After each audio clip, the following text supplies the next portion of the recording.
દીકરો ગમે તેટલો સાહેબ ખરાબ કામ કરે, માને ગમે તેમ કહે, પણ છતાં એ માં પોતાના દીકરાઓને ન તરછોડી શકે. દીકરો મા બાપને છોડી શકે, પણ મા બાપ દીકરાઓને ન છોડી શકે.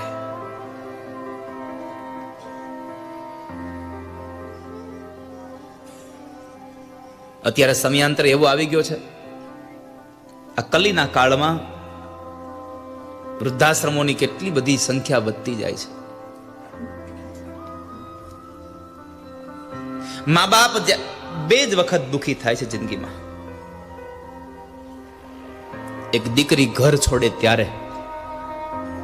મા બાપ જિંદગીમાં બે વાર દુખી થાય, એક દીકરી ઘર છોડે ત્યારે અને એક દીકરો એને તરછોડે ત્યારે. આ બે વાર મા બાપ દુખી થાય છે.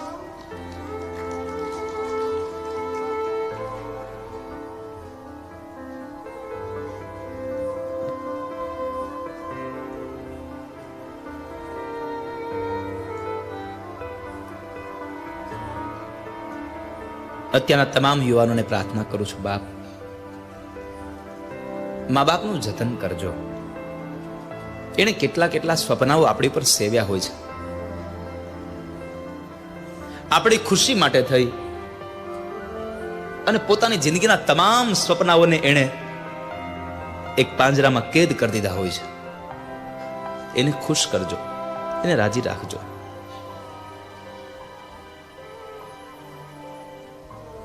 જિંદગીમાં બધું જ તમે ભૂલી જાઓ તો ભલે ભૂલી જાઓ, કદાચ તમારી જાતને ભૂલી જાઓ તો ભલે ભૂલી જાઓ, પણ તમારા મા બાપને ન ભૂલશો.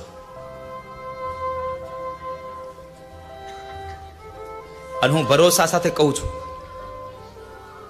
કે તમે તમારા મા બાપને રાજી રાખો, એની સેવા કરો. દુનિયામાં એક પણ વ્યક્તિની સેવા કરવાની તમારે જરૂર નથી સાહેબ. તમે તમારા મા બાપની સેવા કરો, ખાલી એને રાજી રાખો. ઘણી ઘણી વખત એવું સાંભળવા મળતું હોય મને કે ફલાણા ભાઈને 3 દીકરા છે પણ મા બાપ જુદા રહે છે. હું હમણાં મહારાષ્ટ્રમાં કથા કરવા ગયો. બાપુ ત્યાં કેદારેશ્વર મહાદેવ છે, આપણે પુષ્પદંતનું, જેમને શિવ મહિમ્ન સ્તોત્ર લખ્યું એ પુષ્પદંત. અને અત્યારનું જે દક્ષિણ કાશી કહેવાય, અનેક પુરાતન મંદિરો છે ભગવાન શિવના અને બધા થઈને.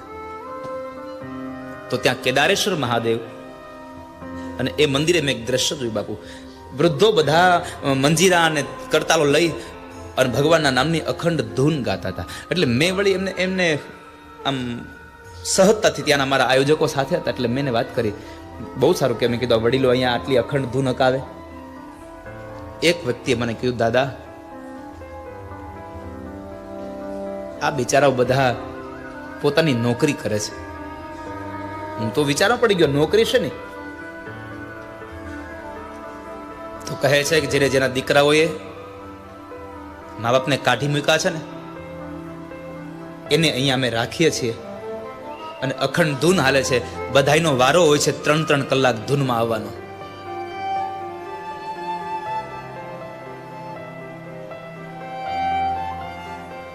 એક 3 ટકના રોટલા માટે થઈ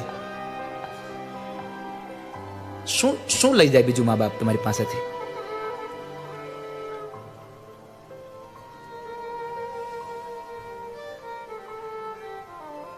કોઈ દિવસ કોઈ મા બાપે કોઈ દીકરાની સંપદાને હડપ લીધી હોય એવો દાખલા છે જ નહીં.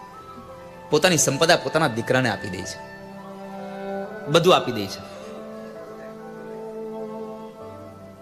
એને તો કાંઈ જોતું નથી, બસ તમારો પ્રેમ અને તમારો સાથ જોઈએ છે. મેં વારંવાર કથામાં કહ્યું છે, ફરી વાર આ મોરબી ગામની આ ભીમાણી પરિવારની કથામાં કહું છું કે દીકરો કદાચ નોકરીએ જાય અને સાંજે નોકરીએથી આવીને પછી પોતાના મા બાપ પાસે અડધો કલાક અને કલાક બેસે ને તો કોઈ દિવસ મા બાપ કોઈ દી વૃદ્ધ ન બને અને દીકરો કોઈ દી મોટો ન થઈ જાય સાહેબ. જો પોતાના મા બાપ પાસે એક અડધો કલાક બેસે તો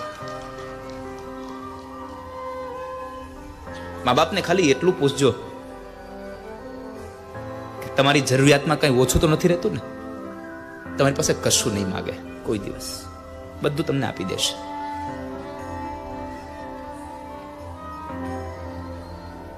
અને આ દુનિયામાં બધું જ આ જગતમાં મળે છે, પણ મા અને બાપનો પ્રેમ કોઈ દિવસ નહીં મળે.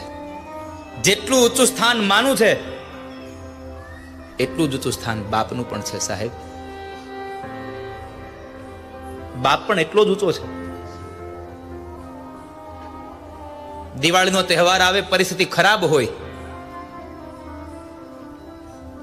તો દીકરાના શરીર ઉપર નવા કપડા હોય અને બાપ એમ કહેતો હોય, મેં તો હજી હમણાં જ કપડા લીધા છે, હું એ કપડામાં નવું વર્ષ ચલાવી દઈશ.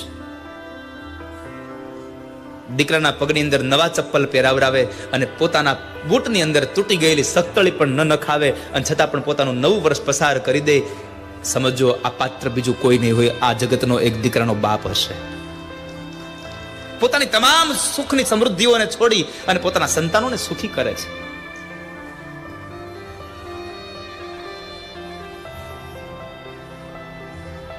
તમારા અનેક રૂપિયાઓ હોય છતાં મા બાપ રાજી નહીં હોય, તમારા રૂપિયાની કોઈ કિંમત નથી વાલા.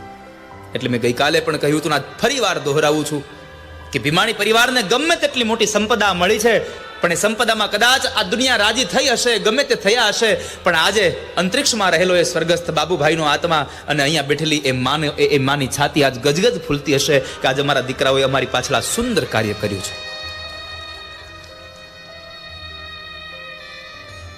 સંપદાથી મા બાપનો પ્રેમ ન મળે સાહેબ.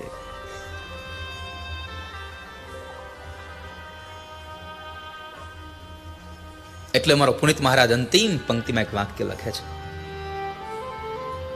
ધન ખર્ચતા મળશે બધું, પણ માતા પિતા મળશે નહીં.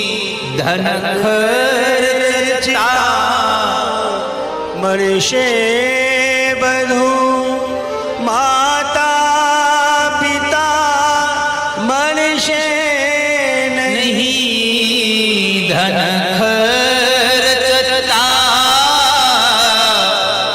મળશે બધું, માતા પિતા મળશે નહીં. ધન ખર્ચતા મળશે વધુ, માતા પિતા મળશે નહીં. માતા પિતા મળશે નહીં. પલ પલ પુનીત ચરણની તમે ચાહના ભૂલશો નહીં. ભૂલો ભલે બીજું બધું, મા બાપને ભૂલશો નહીં. અગણિત છે ઉપકાર એના, એ હવી સરસો નહીં. અગણિત છે ઉપકાર એના, એ વિસરશો નહીં. મા બાપને ભૂલશો નહીં. મા બાપને ભૂલશો નહીં. પથ્થર પૂજ્યા પૃથ્વી તણા, ત્યારે દીઠું તમનું ખડું. પથ્થર પૂજા, આ દુનિયાના જેટલા પથ્થરો હતા એ પથ્થરોની અંદર ભગવાનને જોયા અને ભગવાનને તરીકે પૂજ્યા ને ત્યારે આપણા મોઢા જોયા છે. હે પુનીત જનના કાળજા પથ્થર બની છુંદશો નહીં. આપને ભૂલશો નહીં. માં પ્રસૂતિએ ભવાનીને આવકાર આપ્યો છે, કારણ કે માં સ્વીકાર્યા વગર રહી જ ન શકે.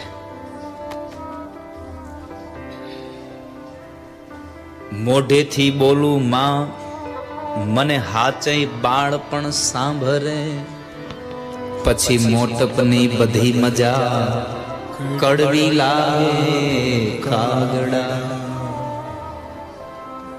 માં તો માં છે સાહેબ. ભગવાનથી એક દોરાવા ઉપર જેનું સ્થાન એટલે માં. પ્રભુના એ પ્રેમ તણી પૂતળી રેલો, અને જગથી જુદેરી એની જાત જો જનની જોડ સખી